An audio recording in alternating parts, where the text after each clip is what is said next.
Yo, what's up? Today I want to give you some tips for an unquantized workflow. Going unquantized is really fun. I'm super addicted to it. It sounds a lot better, in my opinion, when you get it just right.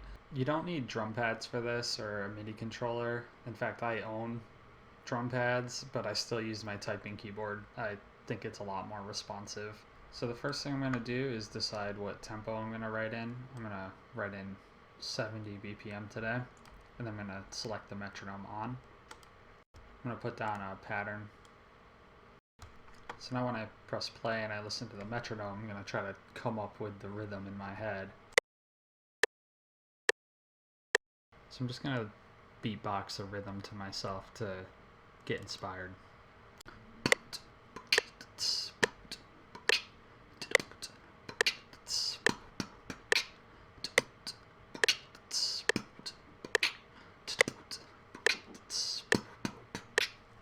Okay, now that I know what I want to play, I'm ready to record. So I'm going to right click record, and under quantize, I'm going to make sure none of these are checked off. If it's grayed out like that, it's unchecked. So nothing in our recording will be quantized. That's how we want it. I'm going to select the typing keyboard to piano keyboard. On my channel rack, I just have a hi-hat selected here.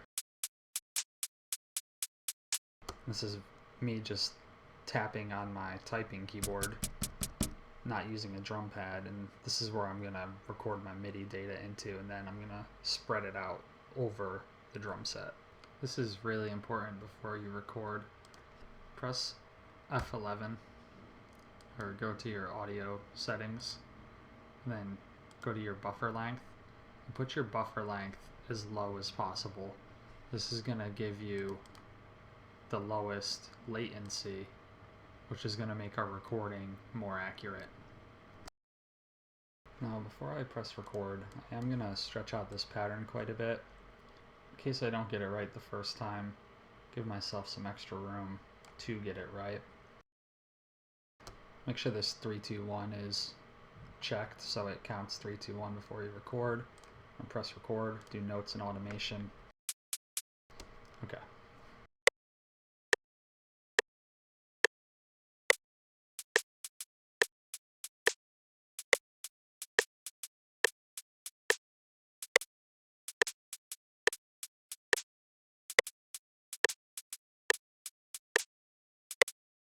So now that I have this MIDI data recorded in, turn off the typing keyboard. I'm going to bring this into an FPC. I'm going to copy the data right into the FPC. And then spread it out where it should go. So let me move this down to the hi-hats. I'm going to move this up to the rim or the snare.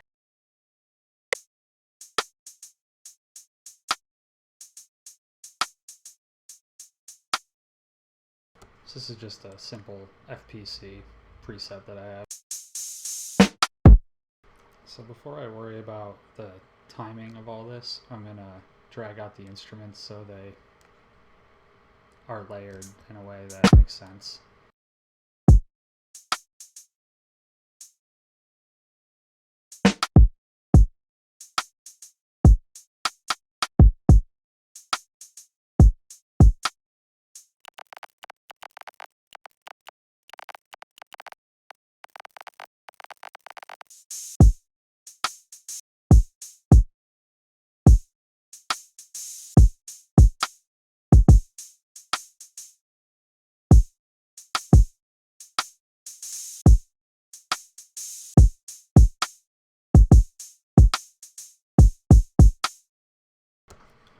Real quick, I'm going to press Control L.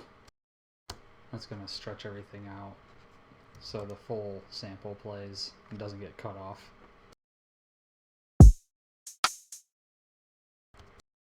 Notice that this kick isn't on the downbeat here. Let's drag this over. Now I'm going to start worrying about the timing of all this. Make one more quick adjustment in velocity. Alright, so let's turn on the metronome. And we have to listen very closely at this point.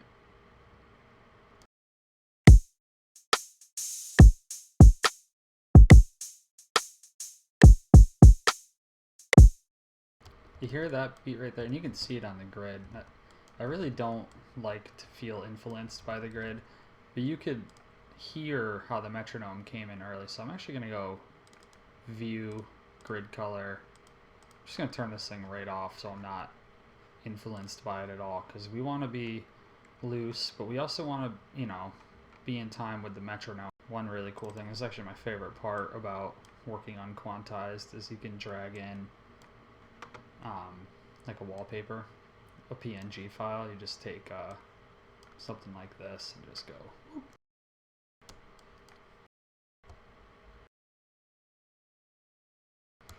Alright, so let's get back to the timing of this. Remember, we want to just use our ears to make sure that this sounds right with the metronome. Go back in the piano roll here.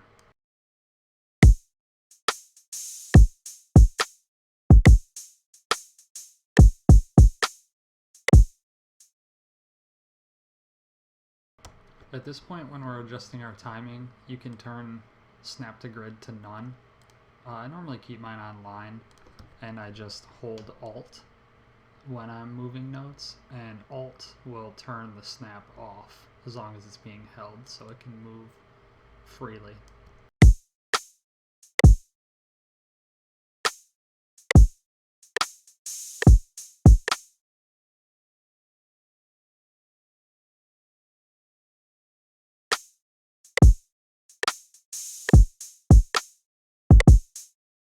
You can hear like that hit came in pretty late. Just grab a couple notes, slide them over.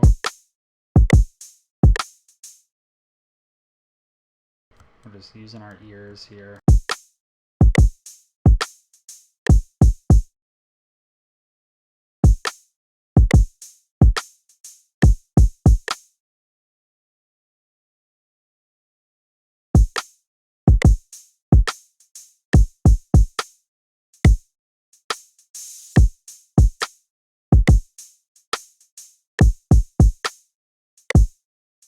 Doesn't that feel a little weird? I don't even know.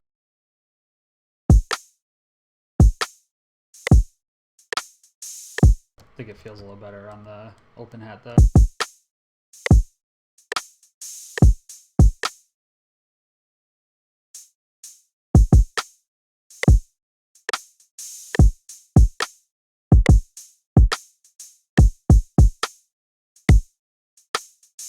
Okay, so we're looping now, and it feels really good.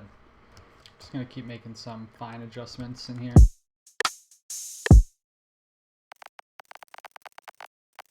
And then when you think you got it good, you know, turn off the metronome, listen to it just on its own, make sure that you agree with how it sounds.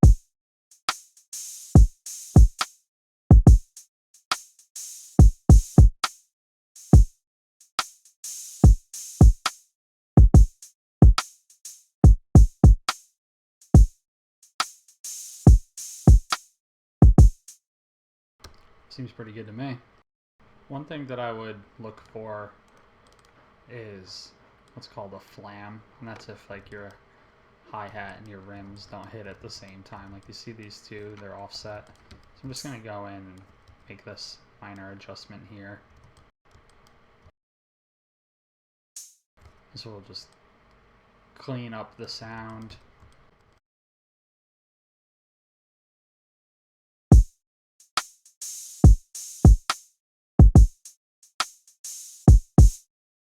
And if you wanted to create variation, you would just add stuff by ear. So I'm gonna make this unique.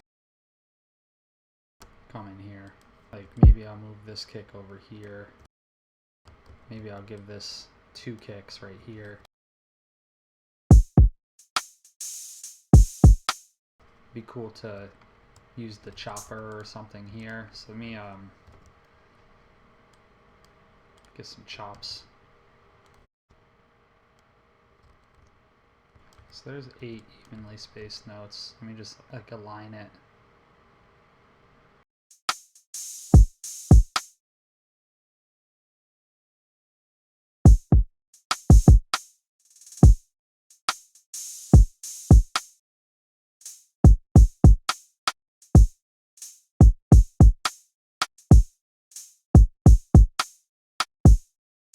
let's say I want to record in some bass now.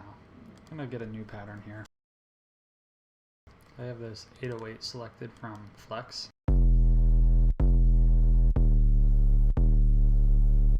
And my record settings are still not being quantized.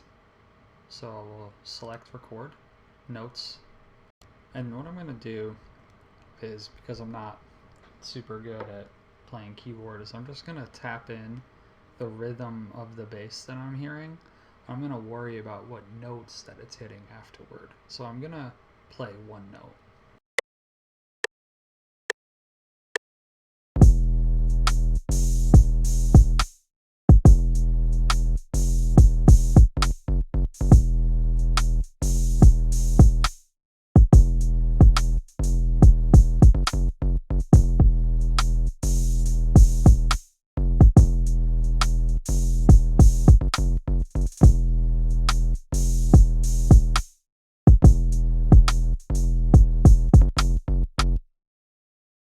As I was playing it, I noticed that my timing was a little bit off, especially in this first loop. And that's why I had it stretched out extra long. So what I'm going to do is I just want this second bit here. I'm going to make it unique so it trims off that first half. I'm just going to loop that right there. Now let's go in and start worrying about the timing of this. So right off jump, I see this isn't on the downbeat, so I'll slide that in. And remember, we're just using our ears here.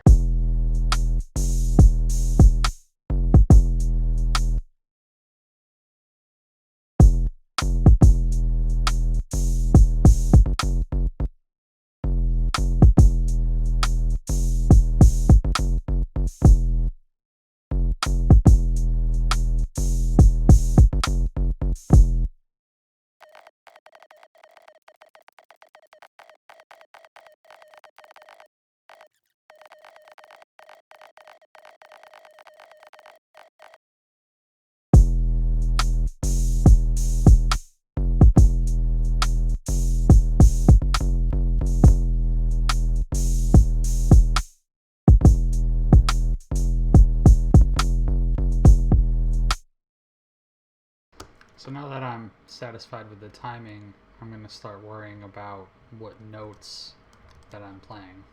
So I think I'm going to transpose up, so I give me a little bit more room to move down in the bass line.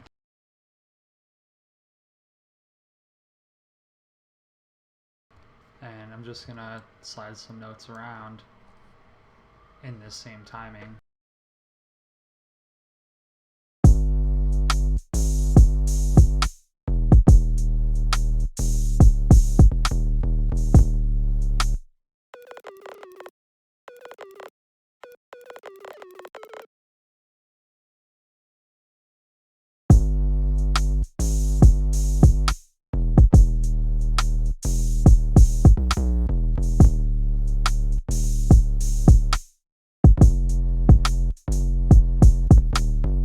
So I still hear a little bit of timing issues.